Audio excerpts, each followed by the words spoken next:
From Washington, D.C., the belly of the anti-marijuana beast. Season's greetings from NORML staff and the board of directors. To you and yours. This is Alan St. Pierre, Executive Director of NORML and the NORML Foundation. And I sincerely hope your holidays are both safe and hemp-filled.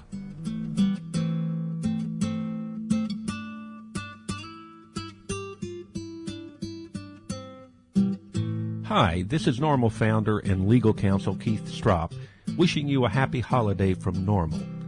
Let's use this time with family and friends to rededicate ourselves to ending marijuana prohibition and stopping the arrest of responsible marijuana smokers. Happy holidays.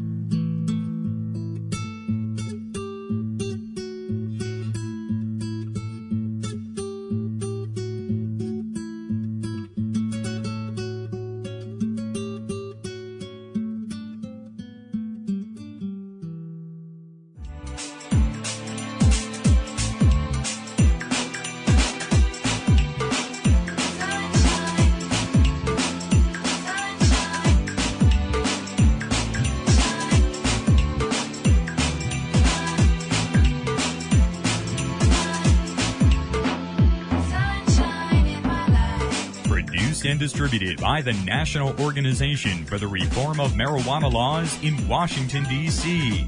This is your daily audio stash, the growing truth about cannabis. Welcome to the most popular audio podcast regarding marijuana in all of America and all the world, featuring interviews with scientists, politicians, doctors, prohibition policy activists, regular cannabis consumers, musicians, and NORML staff and NORML's board of directors, along with music and comedy no other podcast can offer.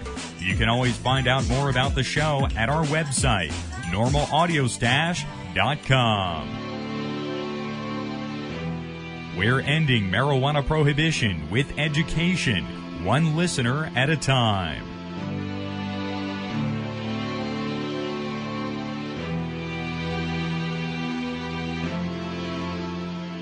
Welcome back here to the Audio Stash today. It's Wednesday, December 26th. I'm your host, Chris Goldstein. I hope everyone is having a wonderful holiday week out there this week. Take a moment and help us end marijuana prohibition in America. You can make a big difference right now by taking a moment to visit NORML.org, NORML.org, to make your donation or join NORML today. A big, huge thank you to those of you out there who have supported NORML in 2007. Looking forward to a big year in 2008. Got some best of shows for you this week here on the Audio Stash. We'll start today with our Cannabis Science Best of show. We've got some great segments from 2007 with Dr. Mitch Earlywine. He joins us each Wednesday here on the program. And Mitch is just a wealth of information. We talk about the latest medical and scientific news. We talk about papers that he has published, he and his team. And we also get a chance to talk with Mitch, well, kind of about life, the universe, and everything. He really helps us out here on NORML's Daily Audio Stash. So it's great to showcase some of the segments from 2007.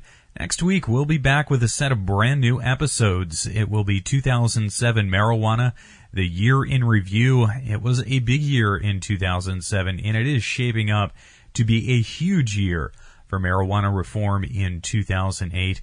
And we'll be covering it all right here on your stash, NORML's Daily Audio Stash. Also going to have some cool giveaways next week. We've got lots of cool stuff to give away to say thank you, sort of happy free stuff giveaways for the holidays here on the Audio Stash next week. So stay tuned. Let's get into our Cannabis Science Best of today, an hour-long episode featuring our interviews with Dr. Mitch Earlywine.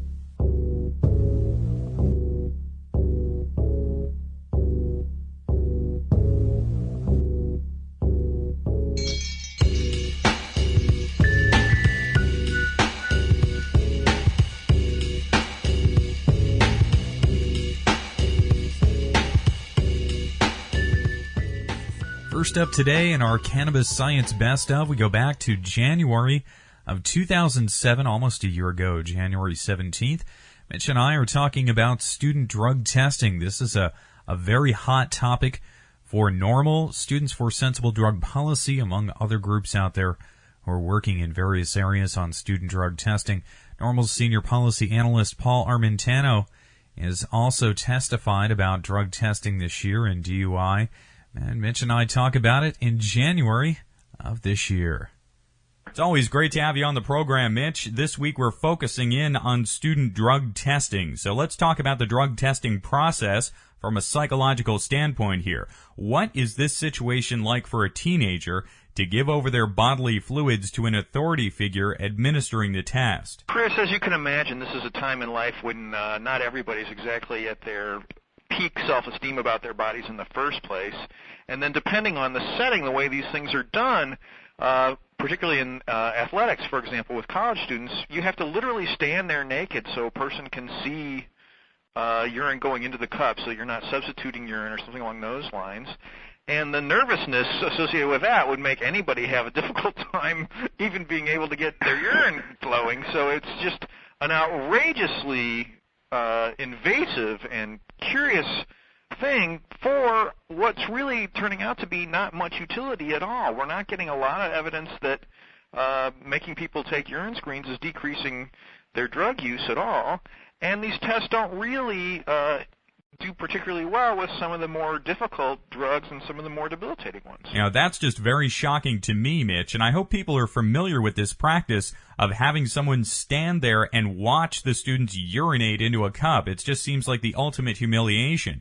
You know, can this type of thing build up a certain level of submission to authority, do you think? It's a scary thought when you start thinking about how the roles can take on their own form, and if you know the Stanley Milgram experiment are situations where people are put in command of other people and get to tell them what to do.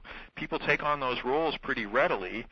I think this is also a particularly nerve-wracking thing for anyone who knows about the potential inaccuracies of these kinds of tests. So lots and lots of drug labs claim, oh, we've got a 95% rate or a 99% rate of perfect responses. But when you look at independent studies of lab accuracy, sometimes the false positives can be as high as 66%. That means over half of the people who are stated to be positive for drugs actually aren't.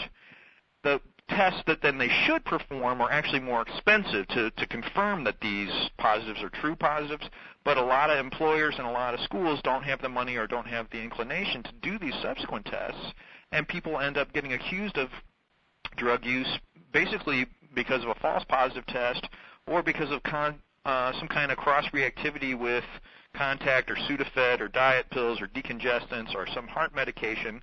And so as soon as you know that, of course, then you approach the test with even more fear and more disappointment. The other thing that really drives me nuts is marijuana, of course, stays in the system a really long time and is very difficult to get out of the system and easy to detect even when there's no intoxication on the job or at school. In contrast, the hallucinogens, alcohol, other drugs that can really have a harsh impact on job performance or on school performance are not as easy to detect. I've had students basically say, hey, I'm on probation, I'm subject to random urinalysis, so I can't smoke marijuana anymore, so I'll do a quarter hit of acid. I'm flabbergasted by this kind of thing, and yet that's what we're paying for time and time again. You know, even on the Discovery Channel last year I saw a program, and eating just a few poppy seed bagels caused a positive drug test for opiates. So it seems there are some things we could commonly come into contact with out there that could give a false positive in a drug test as well. Oh, it's a frightening thought. And then when you think about, well, why are we doing this in the first place? If it's to detect people who are going to be impaired at work, why not give them a little neuropsych test or some kind of computer video game and see, is their performance actually impaired? Isn't that what really matters? My student Sarah Smucker-Barnwell has a chapter on this in Pot Politics, my edited book that we talk about a lot. And she points out that, even for air traffic controllers or neurosurgeons or things along those lines, if we had just a little task for them to do before they went in, some kind of computerized task or some kind of block sorting thing to show, hey, I'm not intoxicated by anything, that would be much better than, oh, here's your analysis that suggests you did this drug 2 weeks ago. And when we talk about students, especially those in high school, do you think that these random drug tests are deterring kids from participating fully in their school environment. Not because they're regular users of marijuana or anything else, but they don't want to feel the pressure associated with these tests. This is something that just sends the steam flying right out my ears, Chris. Who are the kids who are most buffered against drug problems, even if they do experiment with them? They're the ones who are engaged at school and engaged in extracurriculars. A number of schools have, given random drug tests, and they particularly target folks who want to do the extracurriculars. This is the thing that's going to keep people from developing drug problems, and we're saying you can't do this if you're experimenting with drugs. It's so counterproductive, I'm just completely flabbergasted. When you look at the big Michigan studies on comparing schools that do drug testing to schools that don't, you find there's no impact on drug use anyway. So schools are spending, $8 to $15 per student to basically get their urine, and it's having no impact on how much the students are doing drugs. And further, Mitch, you mentioned before that there are other kinds of tests we could administer, the ones cognitive tests for workers to prove they're not currently intoxicated. But again, the drug tests that we already give could detect if someone experimented with marijuana 2 months ago. Do we need to take a broader attitude shift here and not condemn individuals who may have experimented with substances at some point in their lives? In fact, it's normative. In fact, almost a majority of people experiment with drugs in the United States at some time in their lives. So this isn't some kind of rare sign of pathology. This is a sign of, basically being a normal person who happened to get an opportunity to experiment. And then the irony is we keep saying, this is going to help productivity, this is going to help our work. When you look at the business data, the places that drug test either don't have any difference in their productivity or actually have a lower productivity because they're taking all this time out to go take somebody out to make them pee in a car. There are a number of computer program places in California that basically have said this is not worth it. First of all, we're not getting the best applicants. People come in with their hair shaved because they know they don't want to take the hair test. And what's important is getting the job done, not what you're doing on your time off. Why not focus on job performance instead of some crazy metabolite in your pee? And what I'm hearing today from you, Mitch, is that drug testing as we perform it right now is having serious psychological implications to the lives of millions of workers and especially students who must undergo the process. Also, I have to ask, when psychologists encounter someone who's experimented with illicit substances at some point, that isn't really viewed as deviant behavior anymore, is it? It's really not anymore, and in fact, the idea that you haven't ever tried a drug by the time you reach, age 40 is in many ways putting you in kind of a minority. I'm, happy to see people go through their lives in ways that are consistent with their values, but that's not a big deal. The other thing that kind of drives me nuts is I'll get an email at least once a month basically saying, hey, I really wanted to work at Blockbuster, or I really wanted to work at, the corner video store, and I had to take a drug test and I didn't pass, and so they threw me out. And I'm thinking, what on earth would you accidentally put Titanic in with the comedies? It's just, what is the big problem that would have happened if you were a recreational drug user outside of work and you came to work and did your job? It just doesn't make any sense. It's really a poor use of resources, and it's developing this crazy underground market in how to pass drug tests, so that it's almost like these two sets of companies are in cahoots. We'll develop a drug test, and then we'll develop a way to get around it, and they can each sell products to different people and sort of run people against this war against each other and make a whole lot of money. It's wild. Mitch, you mentioned the adulterants out there to try and foil the drug test, but can any of those products alone cause you harm in and of themselves? We don't have enough data to be sure. It looks like the shampoos for the hair tests are pretty safe regardless. Some of the, instant drinks and things like that, we just don't have any data at all. The idea that you should drink a lot of water and take Golden Seal and drink vinegar, all these crazy urban legends that have developed over the years, we just don't know. It's kind of crazy. One method I heard employed out there is a very small amount of bleach, if you can imagine ingesting bleach, but that a very small amount of that in water is something people do use. Can that be dangerous even in small amounts? Bleach is not for human consumption, period. It's poisonous. Yeah. I hear a lot of cranberry juice stories and people say it worked. I mean, I think if you drink a whole lot of liquid, of course that's going to dilute your urine. There are tests now for if you've tried to delete your urine too much.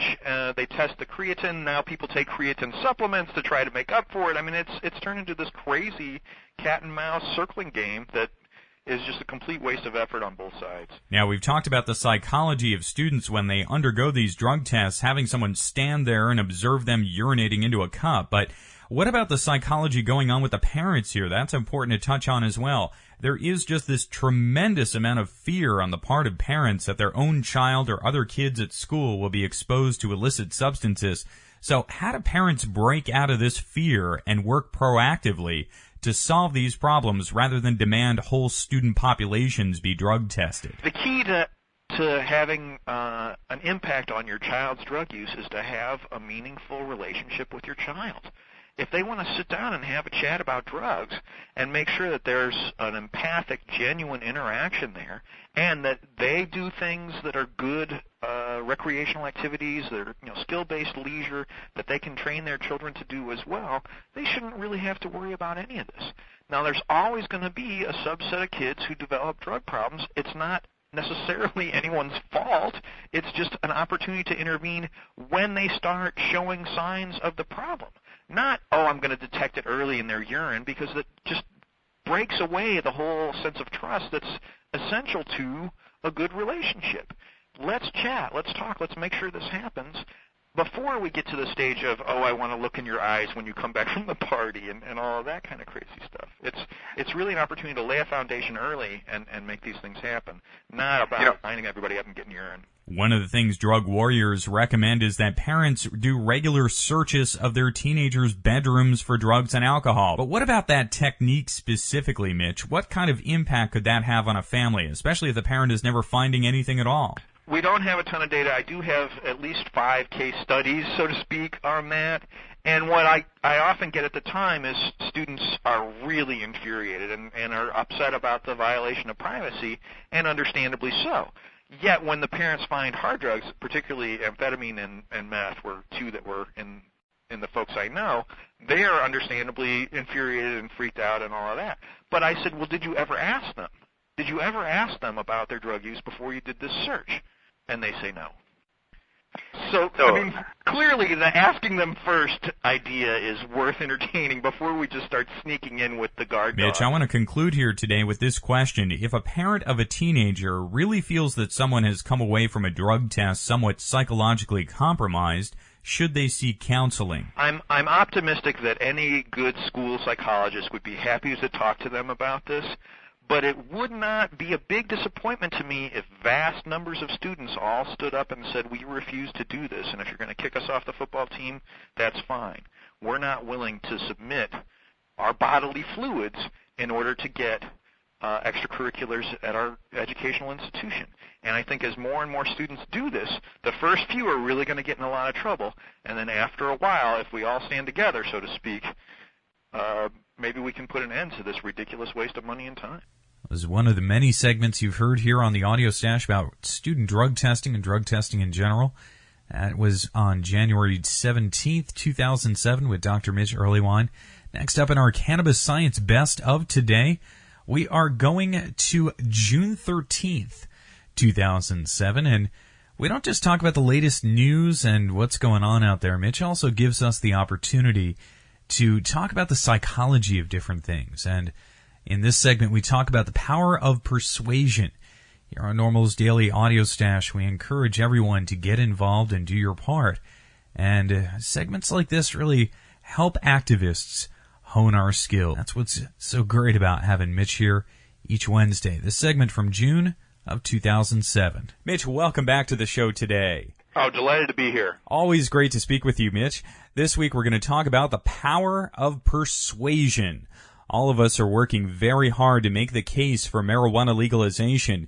We spoke with Matt Simon earlier this week from SendTheRightMessage.com about bringing up the issue with presidential candidates in New Hampshire. So, Mitch, what's the best way to speak about a controversial issue and get people engaged in the issue? As it turns out, what'll get folks to actually change their mind and what'll actually get them to talk about it in the first place is sometimes 2 different things. What I'm discovering based on some social psychology research is that this notion of social proof, that other people are talking about it, will get people to talk about it. If you make some kind of reference to somebody who's an authority, that seems to help people get persuaded or at least get willing to talk about it.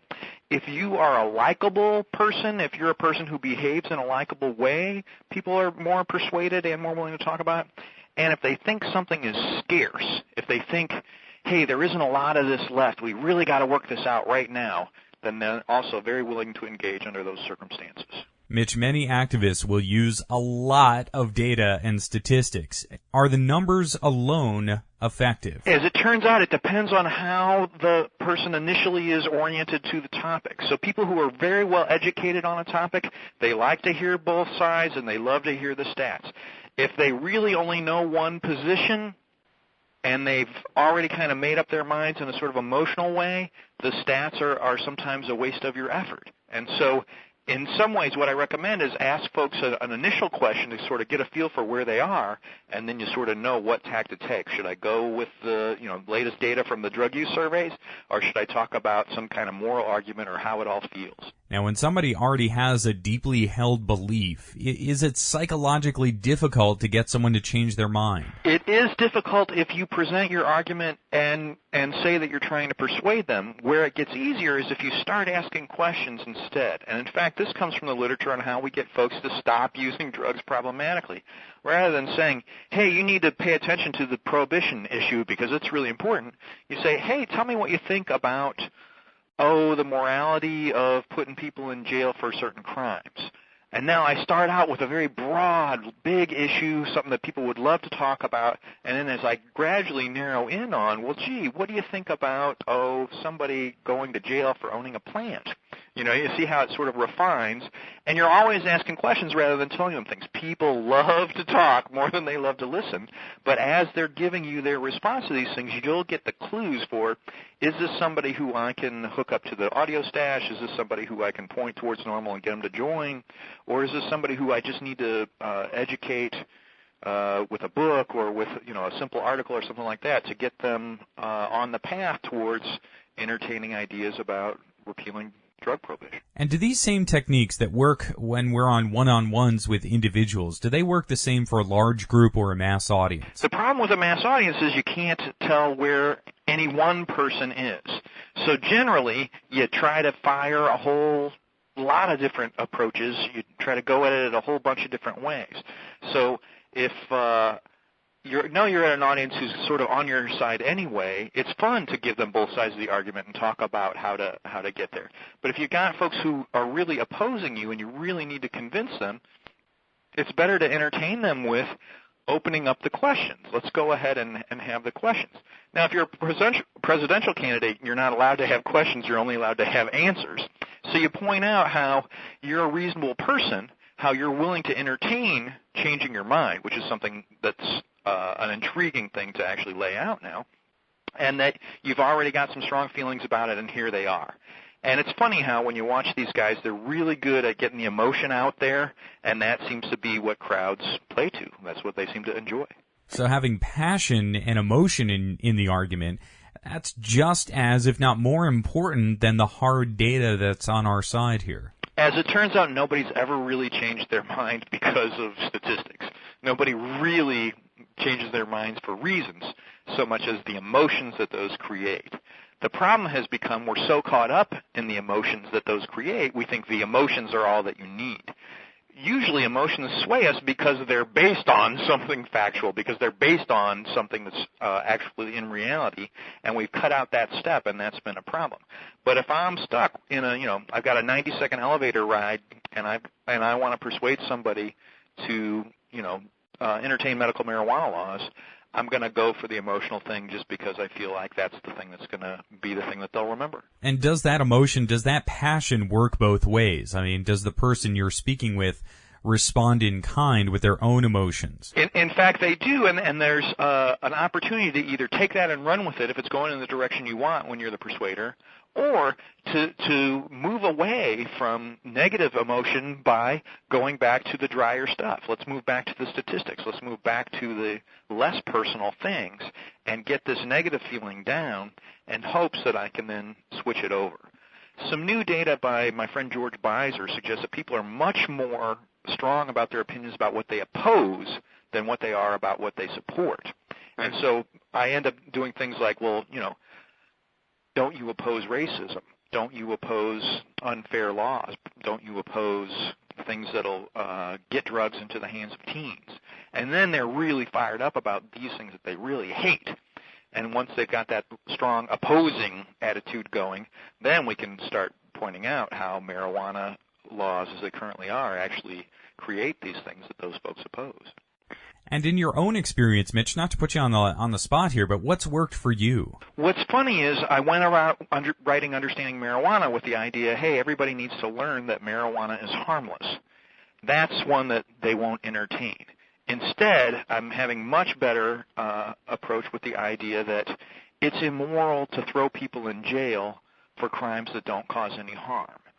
Right? And I start walking through about the idea that, hey, murder, that's something that's really terrible. We definitely want to have a big penalty for that. But, double parking, that's not a big deal. We want to have not much of a penalty for that. Well, where does owning a plant fit on this scale? And suddenly, people are much more willing to entertain that. But if I do the, hey, marijuana is harmless thing, I'm often rebuked so badly that I can't ever get to the idea of we need to change the laws because they're just unfair. Dr. Mitch Earlywine in June of 2007, the Power of Persuasion segment there. We're going to keep going in our Cannabis Science Archives. Stay tuned. Have you ever wondered what Amsterdam is all about? Don't just read about the culture that has accepted cannabis. Experience it firsthand with CS Travel's Sensible Amsterdam Tour with NORML. Travel to one of Europe's most beautiful cities this January for an educational and recreational visit to a city that regulates cannabis like alcohol. CS Travel has arranged an exclusive visit for reform-minded Americans that includes a private tour of some of Amsterdam's most renowned coffee shops, educational seminars with coffee shop proprietors, local law enforcement, members of the Cannabis Retailers Association, and NORML staff. Entertainment includes a special evening at the Boom Chicago Comedy Club, canal tours, visits to the city's many museums, including the world-famous Van Gogh Museum. Don't just wonder about Amsterdam, experience the beauty and freedom of this unique city firsthand with CS Travel and NORML's Sensible Amsterdam Tour. Pricing information is available online at coffeeshoptravel.com. That's coffeeshoptravel.com. Or call toll-free at 800-816-1846. That's 800-816-1846. Be a sensible American. Visit Amsterdam with CS Travel and NORML this January. Call 1-800-816-1846 right now to book your trip. More information is available at normal.org.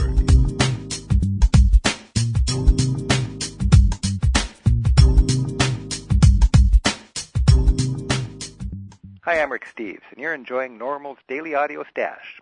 Please take a moment right now to support this organization by donating online. Now, we didn't have to go too far back for this next Cannabis Science Archive segment, but it is quite apropos this week, the day after Christmas.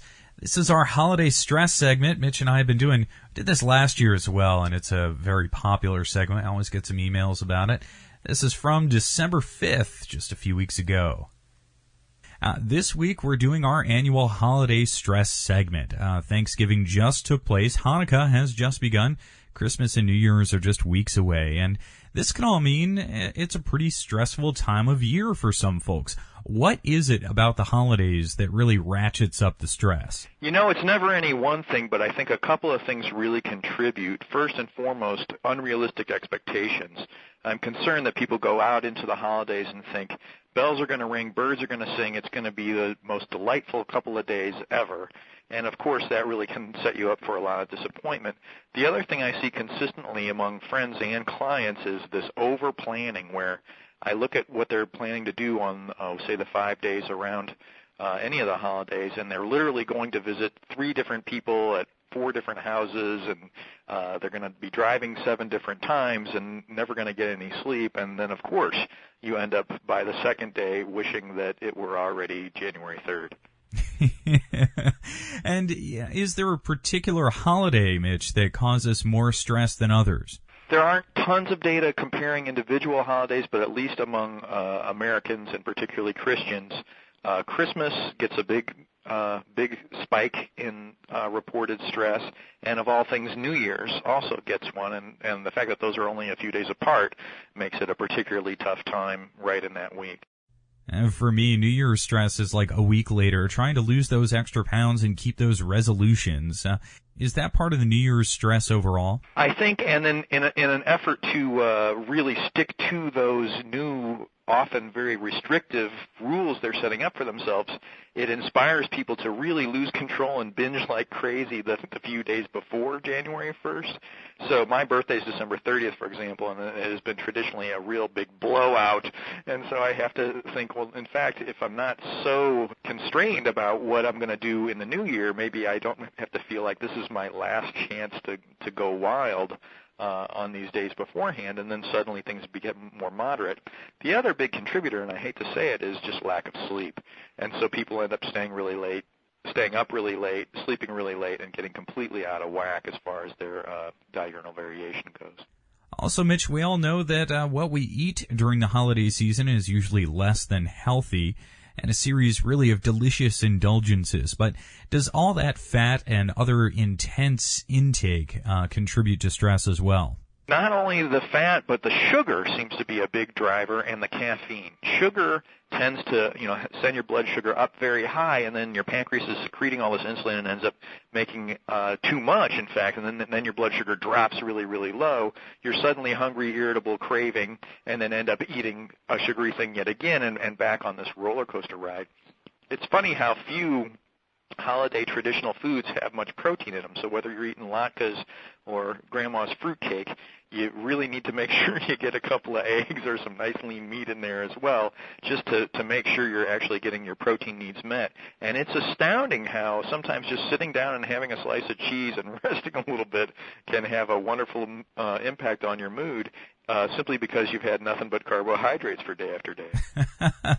Now, also, during the holiday season, many folks out there will end up drinking or smoking to excess at holiday parties or other events. Is that now an expected part of the American holiday season, that eating and intoxication to excess is kind of expected? I think there's an automaticity to it, it's like, oh, well, it's the holidays, I have to. And in fact, you don't have to. A couple of things to keep in mind. Alcohol slows THC metabolism, so odds are high if you are going to have alcohol, you're not going to need anywhere near as much cannabis as you would need when you're not having it. And in fact, I feel like there's so many distractors, people don't really attend to how much they're consuming and their subjective state. So it's easy to notice after a single hit, oh, by the way, I want to wait 5 minutes before I decide if I have another one. And also, it's easy to turn around and go, holy cow, I'm on my 4th beer here, and I don't remember the previous 3. And so if we're much more attentive as we go, and really enjoying the process, in fact, we end up consuming less. And often it's as simple as saying to somebody, wow, hey, this is a really interesting cannabis. I enjoy the heady effects, or this is a really somatic body high. Aren't you enjoying it too? And then suddenly you take a little pause to discuss the experience, and you end up consuming less and actually having a better time. Same with alcoholic beverages. Often, if you're going to splurge and have an interesting beer or a nice wine, I just had some things shipped from Australia, and I'm really looking forward to get. And you taste them and talk about them with your friends, and then you find, wow, it takes a little longer to get a whole glass down because I've actually been paying attention. And then your blood alcohol concentration is going to increase less rapidly, and you're much less likely to run into problems later on. Also, Mitch, of course, not everyone is consuming to excess. Millions of families will gather for the holidays and consume some alcohol or consume some cannabis together as a family. But for the cannabis consumers out there heading to family functions, where maybe everyone doesn't smoke together, what would be good form to take here with the family? Could someone, enjoying a nice holiday treat of some fine American marijuana make others in the family a little uncomfortable? What's the best way to approach that? I think the key on here is this is a tough time for families anyway, regardless of psychoactive substances, and then anything that's going to alter the way you interpret information is invariably going to add a whole lot of extra variation into the mix. So I think that the respectful thing to do is always let's take the folks who are interested in this into a separate area, away from folks who really don't approve, so that there doesn't have to be any conflict on this particular topic. But also, if anybody says anything that you think is hostile or they're throwing barbs at you or anything like that, this time of year, let's give everybody the benefit of the doubt. And so, I happen to have an aunt who tends to say things that are, shall we say, not always the nicest. And often it's just a request to have somebody pay attention to her. And I realized, really, this time of year, everybody's either saying, I love you, or do you love me? And if you can translate everything everybody else says into one of those two things, then you'll know how to make it work. So somebody says something like, oh, you guys stepped outside and had to go outside with your very fancy thing. Then you come in and say, oh, we did. I love you. Instead of, let's turn this into the usual banter back and forth, and I'm going to have my tirade about legalization while you make up some insanity about gateway or other misinformed arguments. Instead, this time of year, it's really, what are they saying? They're saying, do you guys love me? You just went outside without me, right? And then you say, yeah, I do love you, and off you go. Righto. Well, it sounds like a really good approach there. Holiday stress is common. Even close-knit families will probably end up dealing with it as well. Again, it's those expectations I mentioned before. I feel like people think this is the time of year when everybody should be, holding hands and singing Kumbaya. And if you've been, to 11 parties already and you just don't feel like that, there ought to be some room to cut some slack on this. And if we can, again, do the same and cut slack to others, it'll go a whole lot better. Well, Mitch, for me, the only thing that really stresses me out in the holidays is something that only came into play when we became parents, and that's this parade of gifts from the family to our daughter. So let me ask you, Mitch, for myself, my wife, and all of the parents out there, how do you really engage the grandparents and the family and say, I love you, happy holidays. Please do not bring over any more plush animals? It's an interesting boundary, and I particularly with grandparents say, look, I know that being a grandparent has certain built-in expectations. What I was hoping to do was have the girls learn that things aren't all that matter. And what I was going to encourage you to do is, would you have an experience with my kids? Would you guys cook something together? Would you go work at the soup kitchen together? Would you put a puzzle together? Something like that, where it's time interacting and actually an experience rather than a thing. And at least I would say of the grandparents in my circle, 3/4 of them are willing to consider that as an opportunity.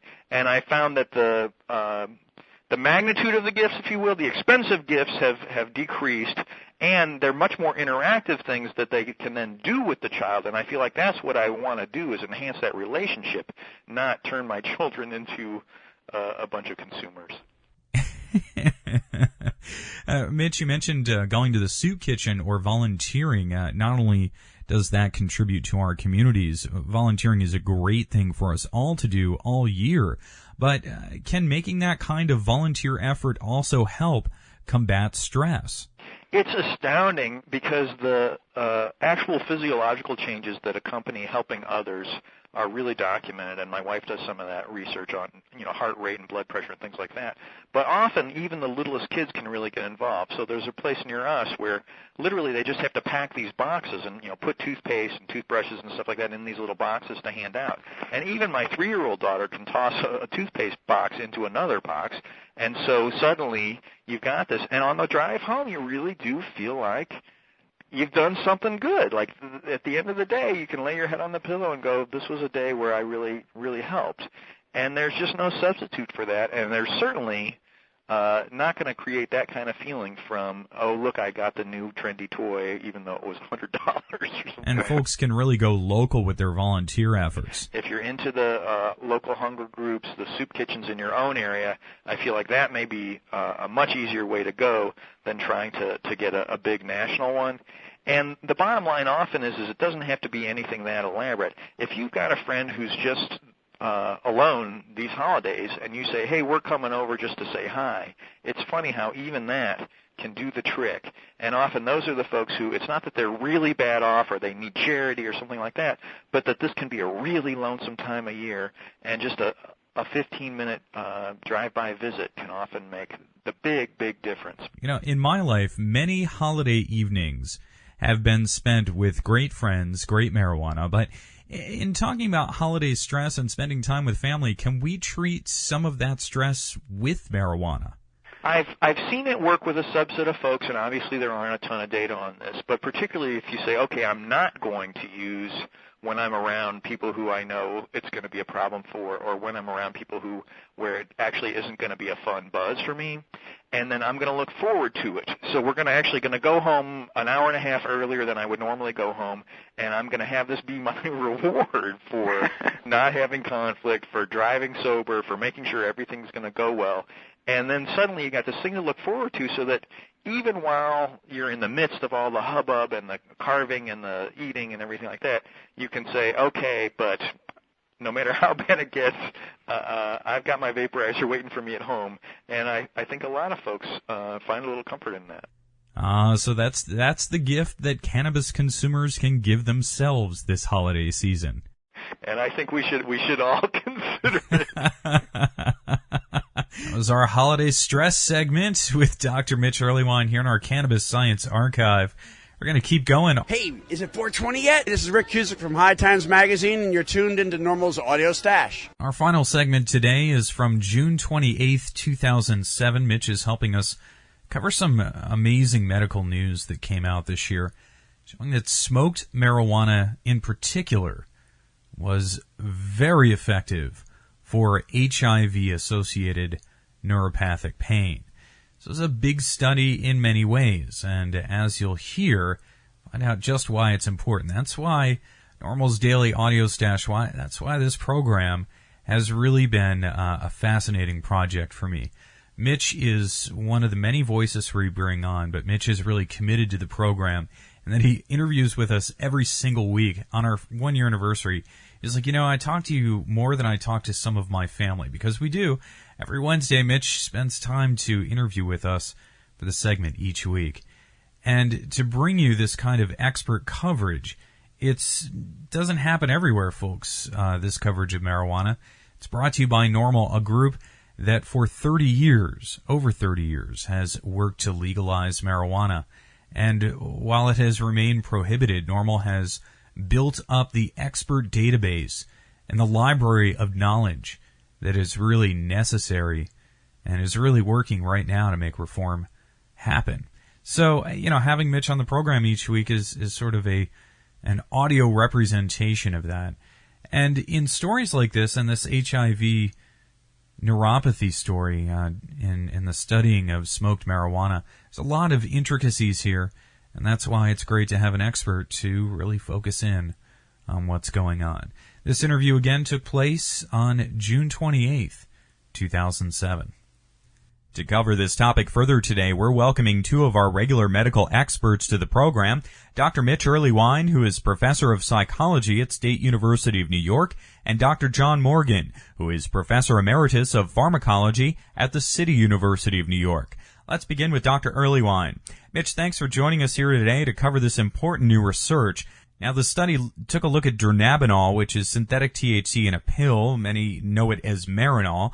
The two are one and the same. The study looked at that oral THC along with smoked marijuana with HIV patients, showing this tremendous set of benefits. Now, Mitch, many Americans living with HIV and AIDS are already using medical cannabis. Is that right?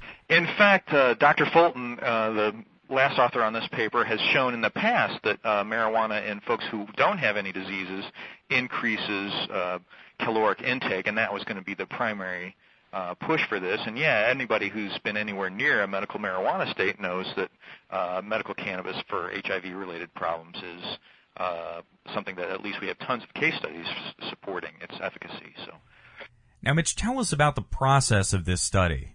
This was actually a very bold and complicated study. Dr. Fulton has a lab where folks can actually be inpatient for a while. They have to hang out and stay there for a long stretch, and then that way you've got much better control over, what other things people are doing while they're experiencing the effects of these various substances.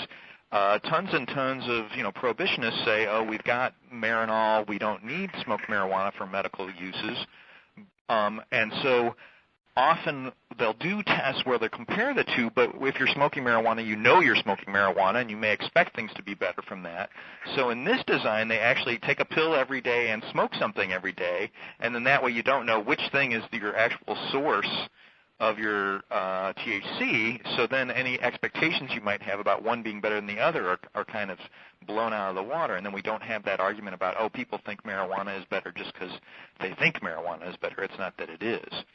And they also found that HIV patients who had smoked marijuana were also likely being prescribed doses of Marinol that were far too low to have any real effect on their condition. It's hard, too, because it's orally administered. It takes such a long time for it to digest and have its actual impact. And so folks who I've talked to say they take a small dose, don't get anything, then they take a markedly larger dose. They don't feel anything for a while, then 3 hours later they're stoned to the bone, and they can't really function the way they'd like to. An interesting aspect of this study showed a very clear difference between Marinol and smoked marijuana when it came to sleep. The data shows that smoked marijuana had a marked positive difference in patients having better sleep patterns. There was a study by Carlini years ago suggesting that THC and cannabidiol could both help insomniacs.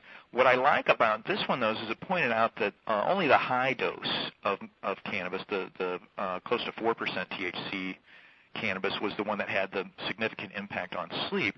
And it kind of lets us know that, hey, the idea that NIDA cannabis is going to do the trick for folks is perhaps faulty. If we had pharmaceutical-grade cannabis like they have in the Netherlands is 14% THC, people could use markedly less and get the impact they need on really important symptoms like food intake, nausea, and sleep disturbance.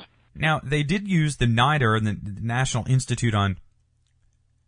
Now, they did use NIDA, or National Institute of Drug Abuse, supplied marijuana in this study. That's the marijuana grown at the University of Mississippi. Mitch, has NIDA ever offered any higher THC marijuana for research, or have they used sort of the same plant strain and same potency marijuana all these years? I've heard rumors that you can get an 8% THC cannabis from them, but they won't send it to you pre-rolled, that it's too sticky, allegedly, for their rolling machine. I find that a little hard to believe, but I haven't seen published data on such a thing. This, brings up Lyle Craker's issue, as we've discussed in the past, where if we could, have another source of cannabis and really get a feel for other strains, I think it would be very, very important. If you go to a medical dispensary in California, you'll see they'll have strains that are particularly focused on each of these individual symptoms, and we just, there's no way we're going to find out what's most efficient and most effective for these kinds of things until we can get those data. Mitch, there was also a big difference between dronabinol or Marinol and smoked marijuana when it came to the patient's general mood. Early in the paper, the authors report patients complaining of overall mental cloudiness with the Marinol, but not with the smoked marijuana as such. The beauty of any kind of inhaled vapor is that you pretty much can tell what the impact's going to be within a few seconds. If you've, swallowed a pill and have to wait for it to digest for a few hours, you have no idea how high you're going to go, and that can be disturbing in its own way. I, do always recommend start with a small dose and move up from there, because the opportunity to titrate with the vapor gives you the chance to really, just alleviate symptoms and not have many psychoactive effects at all. So medical users, again in California where I was more familiar with them, have said that they can basically use cannabis to alleviate symptoms and not feel any intoxicating effects. And in fact, in these data, we saw very little cognitive impairment, but, some pleasant ratings of high and mellow and things like that. I, can hardly say, hey, it would be sad for an AIDS patient to experience a little more mellowness and perhaps a little subjective friendliness and fun. Indeed. And Mitch, I found it very interesting to read in this study exactly how the patients smoked the marijuana for the study. I wonder if you could touch on that. Well, we've always been concerned about what they call smoking topography. How is it that we can make it so everybody gets a comparable dose, given that everybody smokes a little differently? Experienced users of cannabis are actually very efficient at knowing how big a hit they can take and how long they can hold it. Inexperienced users, often the reason they don't show any effects on the first time they use is because they take too big a hit and cough it all out, or they don't take a big enough hit. And so in this situation, they've really tried to time things so that your inhalation is part of a timed thing where you hear something, you're supposed to take a draw, and as soon as you hear something else, you stop, and then you exhale after a certain duration. And as you can imagine, this is a little artificial and feels a little strange to people, but if you're told, hold smoke for 10 seconds, then certainly we know that everybody's done it pretty much the same manner, and we can hope that the range of THC in the bloodstream then will become. Also, authors note that neither the smoked marijuana or the Marinol had any effect on the intense regimen of pharmaceutical medication these HIV patients were taking every day as well. Years ago there was a study on basically white blood cells in a petri dish, and if you gave them, literally way too much THC for an individual cell, they did seem to have some impaired immune function. And so then people were jumping up and down saying that this would translate to humans and to human cannabis users, and it's just pleasant to see that that's not the case at all. Perhaps one of the most striking results of the study, and this took place in a very short time, is that these HIV patients who would usually be losing weight actually were taking in enough food and calories to put on some pounds here. That alone is a major result. I think the key on this is it's easy to think, oh, well, it's just a couple of pounds in 16 days and things like that. But anytime you're moving in that direction when you're HIV positive, it is astounding. And we have really horrifying data to show that once weight loss gets to a certain point, death is really imminent. So anytime you can hold on to a couple of extra pounds and even gain a couple, that could really translate into a longer life. Mitch, I asked a question along this line when we were discussing Donald Abrams' HIV neuropathy study with smoked marijuana, but do you think that this data, along with Abrams and other research, could allow HIV and AIDS patients, no matter what state they live in, to perhaps gain some federal approval to use medical marijuana, again, even if they don't live in a state that allows medical marijuana access? I can only hope, Chris. I think these data will particularly help dispute the argument that we've got dronabinol and that's fine, because clearly dronabinol is not having the impact anywhere near as dramatically as the inhaled cannabis. I liked reading this article in part because I've read articles by Dr. Fulton's crew from the early 90s that were markedly less political, and I've been intrigued by this change in attitude and presentation over the years of the stuff that's coming out of this lab, as if they're finally saying, hey, everybody pay attention to us, this is very serious now, and we've tried being objective and nice and scientific in our language, and now we need to jump up and down and say, let's get this medicine available because people are dying. Mitch, the authors did mention the political atmosphere for medical marijuana a few times in the paper. It's definitely rare for that type of language to enter into a medical research paper. How did you feel about that when you were reading it? In truth, I've always thought the letter of the research is the way to go, and just present the data and let everybody interpret from there. But that hasn't been doing the trick. And now I'm finding more and more cannabis researchers in their discussion sections in particular say, now the implications for this are, we need to help the sickest of the sick, so let's go do it. And at first I was worried about that, but now I'm kind of delighted because it's clear that there's no other way to get this to have the effect we want it to have. If you want to wake up and do research that's going to matter, that's a great way to spend your life. But then when people keep ignoring it, no matter what you publish, you have to up the ante, if you will, and point out that the attitudes need to change. And I was happy to see them stick to the data, but then elaborate on these implications, because clearly we're not getting the reaction to this kind of research that we want to see. Mitch, at the top of the interview, we discussed how common it already is for those living with HIV and AIDS to use medical marijuana. Is there some hope that with all this recent research that patients might feel at least more comfortable discussing marijuana and their marijuana use with their doctors and nurses. I know many of them are just afraid to mention it. 14 million Americans used marijuana last month. I mean, we all need to come out and go ahead and do this. And it's funny, I was at the doctor recently and had one of those little forms to fill out, and they asked what drugs you use, and I wrote down cannabis because I feel like we all have to kind of come out in this way, and then suddenly things will get normalized a lot more. And particularly for the sickest of the sick, nobody should be surprised if somebody with cancer-related, chemotherapy experiences or HIV is using cannabis. And the idea that we don't talk about it is kind of a shame. I've taken steps in Los Angeles, and I'm trying to take some steps here in Albany to say, let's make sure our physicians are trained on this as well. And so sending articles like this around to people to let them know that this is a really an important treatment and it's not going to interfere with the other treatments for this disorder is a really great step. And Mitch, I have to ask here, is there real confidentiality when it comes to this issue in health professionals, especially when it comes to doctors and nurses working with HIV and AIDS patients, that if they mention that they use marijuana, will that be kept in confidence? The HIPAA forms that you'll also sign will suggest that it's extremely unlikely that your medical forms would be accessible to other folks. And again, I'm pretty out as cannabis users go, but I think as more and more people do it, it'll become more and more normalized, and then suddenly the stigma will disappear. But somebody has to take the first step, and so of course a whole bunch of us have, and we'll pay the price. I figure if I'm not getting people knocking down my door, perhaps it's okay for other folks to do the same.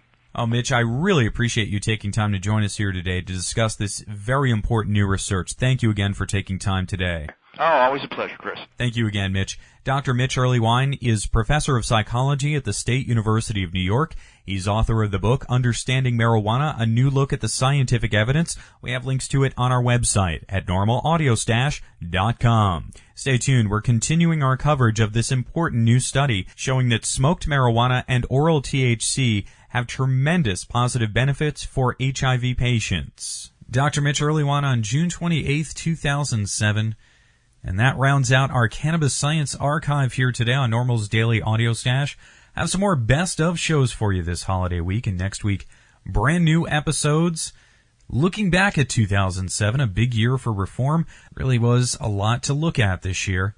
And we'll have over a dozen experts here on the program to go over the top 10 stories for marijuana reform next week, right here on the program. Thanks for tuning in today. See you tomorrow, 420.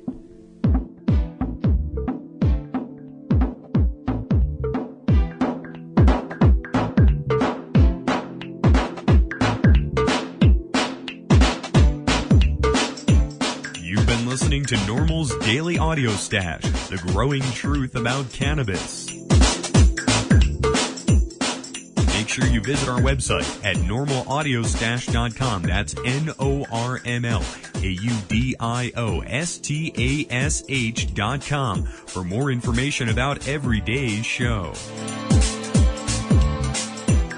I'm your host, Chris Goldstein. Thanks for listening today. See you at 420 tomorrow.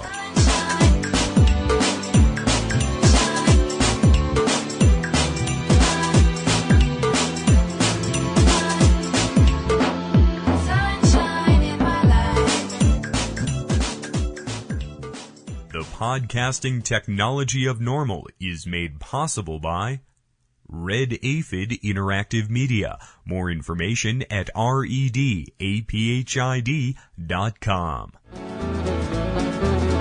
Almost busted in Laredo, but for reasons that I'd rather not disclose. I smoke pot, and I like it a lot. Hi, this is Willie Nelson. I learned a long time ago that marijuana is a lot safer to use than alcohol. There's absolutely nothing wrong with the responsible use of marijuana by adults. It's time we stopped arresting and started respecting responsible marijuana smokers in America. And to learn what you can do to help, please contact NORML at www.norml.org or call toll-free at 888-67-NORML. The show was long and we were just sitting there. And we'd come to play and not just for the ride.